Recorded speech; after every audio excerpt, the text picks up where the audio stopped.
쉽게 쓰여진 시에 대해서 배워보도록 할게요. 이 시는요, 윤동주 시인이 썼던 작품이에요. 일제강점기 시대에 쓰여졌던 작품입니다. 일제강점기. 윤동주 시인 자체가 일제강점기에 활동했던 시인이시잖아요.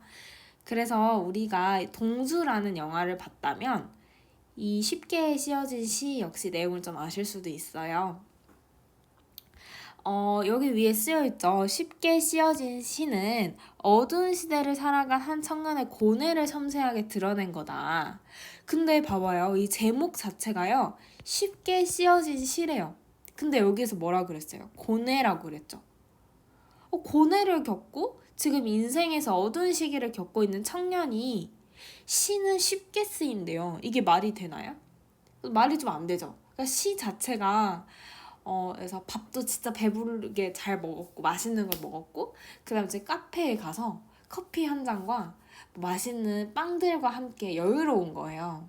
그러면 되게 시가 문학적인 감수성으로 넘실넘실 거리면서 그 시인이 여유로움과 함께 시를 창작할 거 아니에요. 근데 나는 지금 먹을 게 없고 내일이면 죽을 수도 있고 어떤 사람이 쳐들어와도 지금 이상하지 않다 싶을 정도로 난 너무 가난하고 막 누군가가 날 쫓아오고 막 이러는 거예요. 그러면 그 상황에서 시를 잘 쓸 수 있을까요? 아니에요. 시나 소설, 시나리오 그런 거는 되게 사람들이 컨디션이 중요하다라고 말을 해요. 그 드라마 작가분들도 예민할 때보다는 그 기분 좋을 때 잘 쓰이기 때문에 기분 좋게 하려고 막 맛있는 것도 많이 드신다고 그래요. 똑같은 거예요. 윤동주 시인은 지금 되게 어려운 상황이었어요. 근데 시가 쉽게 쓰여진대요. 이건 무슨 의미일까? 라고 생각을 하면 돼요. 그래서 밑에 써있죠. 문학 작품에 작가의 삶이 어떻게 나타나는지 생각을 해봐라 라고 하고 있는 거예요. 그러면 이 작품은 내용만 딱딱 보고 끝낼 게 아니라 이 작가의 삶을 투영해서 다시 해석을 해보는 게 필요하겠구나 라는 걸로 여기에서 출제 포인트를 생각하시면 되겠습니다. 무조건 윤동주 시인이랑 연관을 지으셔야 한다는 거예요. 봅시다. 창밖에 밤비가 속살거려. 밤비가 내리고 있대요. 그러면 어떤 친구들은 이렇게 말할 수 있겠죠. 비가 내리고 있다.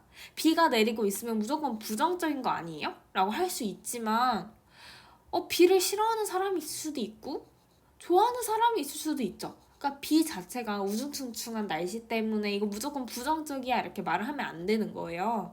우리 눈물 흘릴 때도 눈물을 무조건 부정적으로 생각을 하면 굉장히 잘못된 생각이다라고 배우잖아요. 긍정적인 눈물일 수도 있고 부정적인 눈물일 수도 있어서 그 상황 속에 대입을 시켜서 생각을 해봐야 된다라는 건데 그러면 여기에서 나온 밤비는 부정적인 건가요? 라고 하면 저는 아직 몰라요 라고 답을 할 것 같아요. 아직 여기선 몰라요. 창밖에 그냥 밤비가 내리고 있는 거예요. 근데 밑에 보세요. 육첩방은 남의 나라. 육첩방은 남의 나라? 육첩방은 뭔데? 일본을 상징하는 말이에요. 내가 지금 한국에 있는 게 아닌가 봐요. 이 윤동주 시인이 일본에 있구나 라는 걸 할 수 있어요. 근데 당연히 일본은 내 나라가 아니라 남의 나라야 라고 하고 있는 거예요.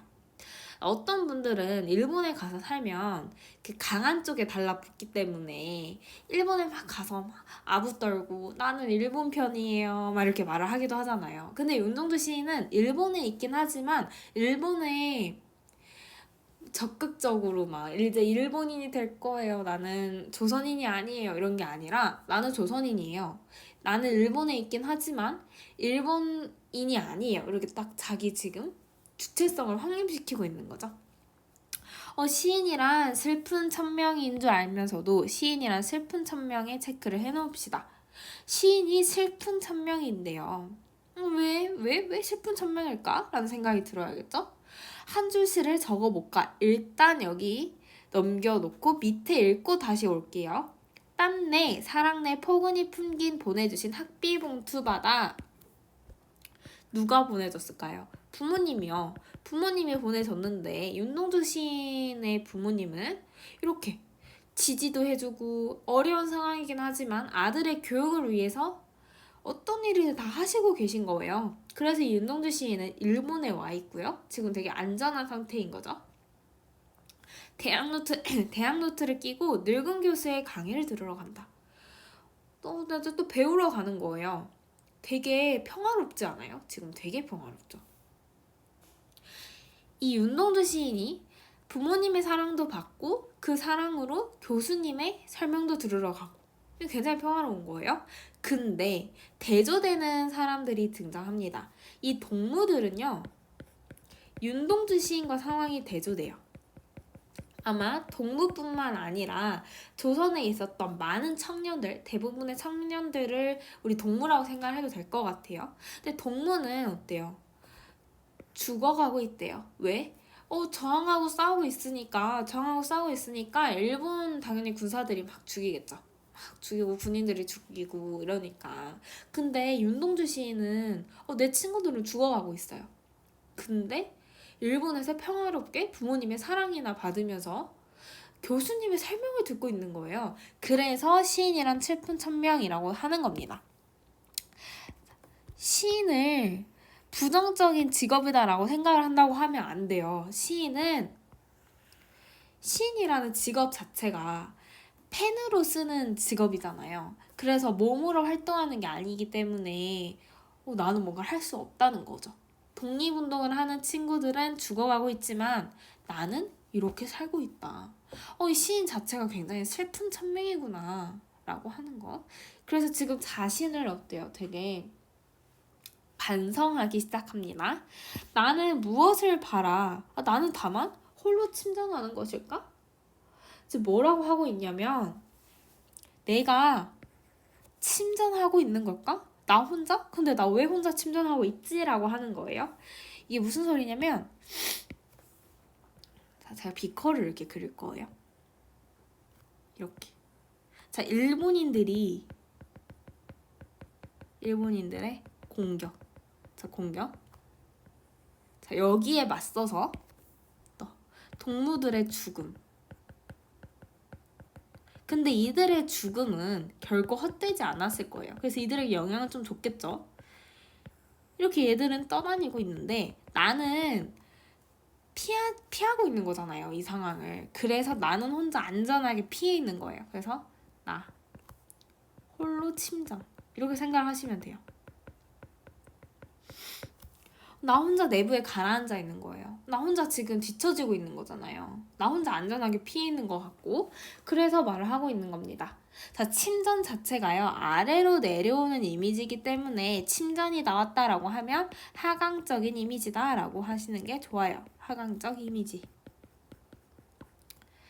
홀로에 지금 나는 풍요로움 들어가 있는 거죠. 자, 내가 왜 혼자 이렇게 침전하고 있는 것일까라고 하면서 자신의 삶을 성찰하고 있는 중입니다. 네, 성찰하고 있는 중이에요. 지금 이 슬픈 천명만 한번 다시 보고 뒤로 넘어갈게요. 슬픈 천명은요.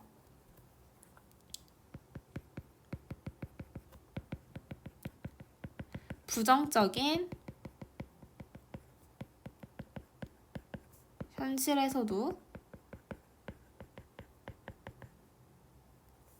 현실 속에서 적극적으로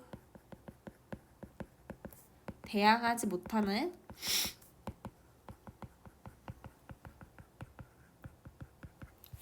자신의 처지를 의미합니다.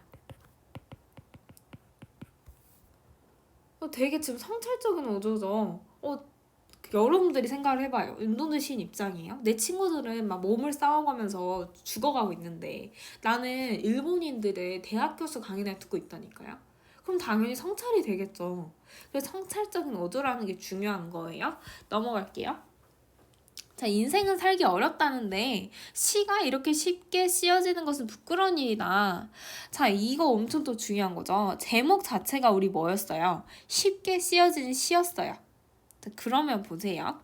자, 여기에 쉽게 씌어지는 시라는 거는 지금 내가 삶이 풍요롭다는 걸 상징하기도 하는 거예요.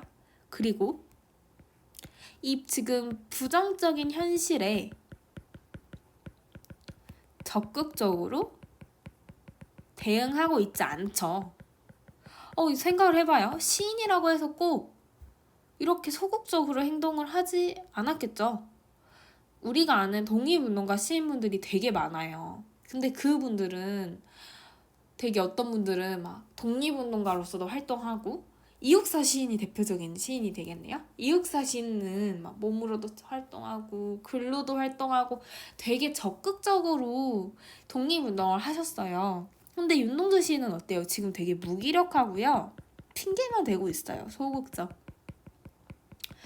자, 그래서 나는 지금 굉장히 소극적이다라는 걸 알고 있는 거예요. 자신이 뭐가 문제인지를 자각하고 있습니다. 그래서 부끄러운 거죠. 부끄러움. 자, 육첩방은 남의 나라, 창밖에 밤비가 속살거리는데, 자, 보세요. 위에 있었던 1형과 되게 비슷하네. 근데 차이점을 좀 살펴볼게요. 첫 번째는 창밖에 밤비가 속살거려 육첩방은 남의 나라 이랬는데, 우리 밑에서 뭐라고 그랬어? 육첩방은 남의 나라를 먼저 말을 하고 뒤에 는데를 붙였네요. 1연에 이런 걸 우리가 뭐라고 쓸 거냐면, 펜을 좀 얇게 하고 쓸게요. 1연의 변용이라고 합니다. 자, 1연에 있었던 구조들을 다시 바꾼 거예요. 변형이라고 해도 되겠습니다. 변형이라고 하세요. 변형. 1연의 변형. 이렇게 해서 현실을 재인식하고 있는 거예요. 근데 봐봐요. 창밖에 밤비가 속살거리는데, 는데는 우리 영어로 생각하면 however 같은 거잖아요. but 막 이런 거. 앞에서는 창밖에 밤비가 내리고 있어. 근데 육첩방은 남의 나라야. 약간 이런 정도면 여기서는 육첩방은 남의 나라야. 창밖에 밤비가 속살거리는데 나는 밤비 넘어가지 않을 거야. 약간 이런 의지예요. 이게 무슨 소리냐면, 자, 윤동주 시인이 이렇게 있어요. 여기 책상에 이렇게 글 이렇게 쓰고 있어. 지금 집이에요. 집. 이게 창문이라고 합시다. 자, 밤비가 내리고 있는 거예요. 밤비.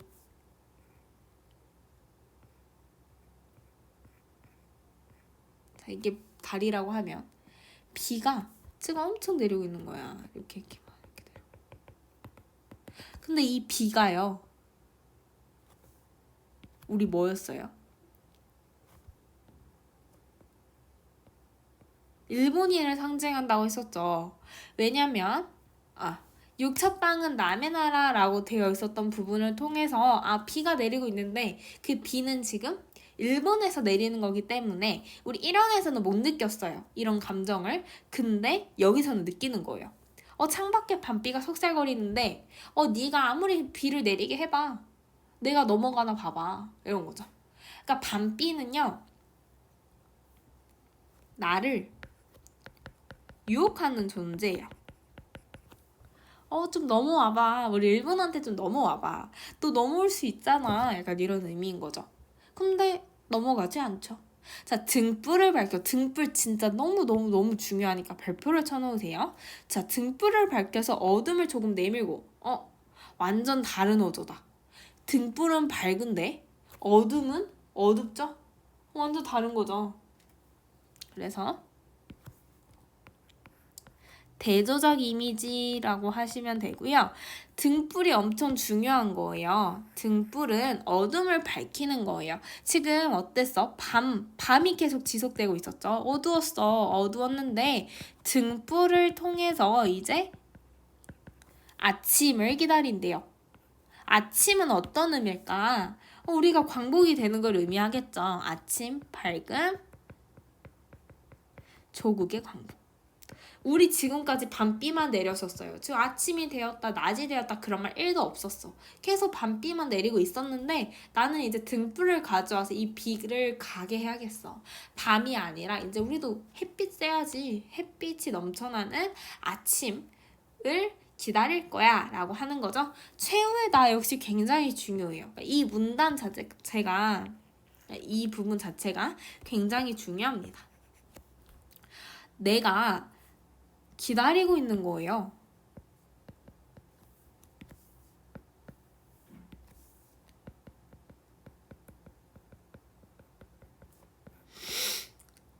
나는 나에게 작은 손을 내밀어. 자, 나는 나에게 라고 하고 있는 거죠. 이 나는요, 성숙한 내면의 납니다. 그리고 이 나는 과거의 극적 나고요. 자, 이 성숙한 내면의 나는 소극적인 나에게 손을 내밉니다. 그래서 눈물과 위안으로 잡는 최초의 악수라고 하고 있어요.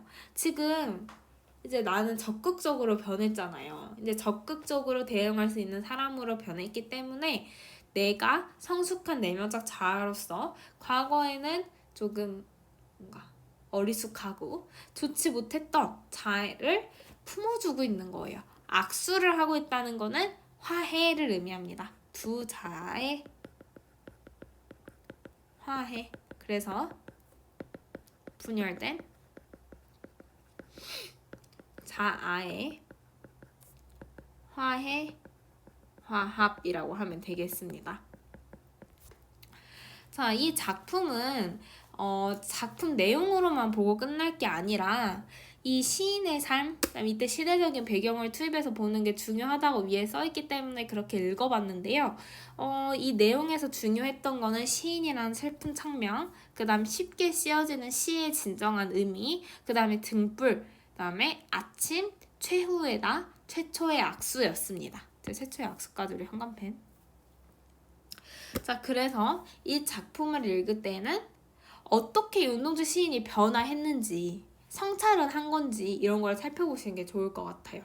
윤동주 시인은 자신의 삶의 안주에서 변화해오지 않았다라고 하면 틀린 선지가 되겠죠. 그러니까 아무튼 이렇게 윤동주 시인의 삶을 생각하면서 읽으면 더 쉽게 다가올 수 있습니다. 자, 여기까지 해서 마무리하도록 할게요.